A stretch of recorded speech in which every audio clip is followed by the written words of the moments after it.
Capturing and values.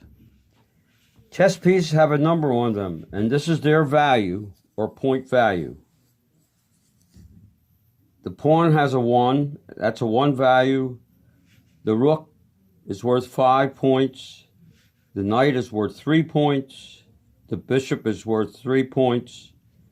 The queen is worth 9 points. And if you capture the king, it has a W, which means you win the game no matter what the score is. Capturing. Capturing is when your chess piece lands or goes on a square occupied by your opponent's chess piece.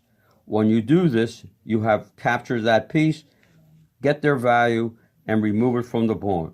The pawn, example of the pawn capturing. If your opponent moves to this square, your pawn can only capture on the diagonal. Can't capture straight ahead, only on the diagonal. In this case, it captures this pawn and gets 1 value. Example now of the rook capturing. If a bishop or any piece moves to this square here, the rook can come up, occupy that same square, take that off, and you gain 3 points. The knight will capture this rook by coming this way, and now it captures it because it takes over its square, gets 5 points, you remove that piece.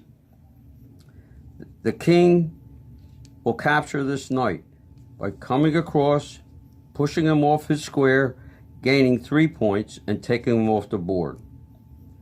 That's the value and capturing.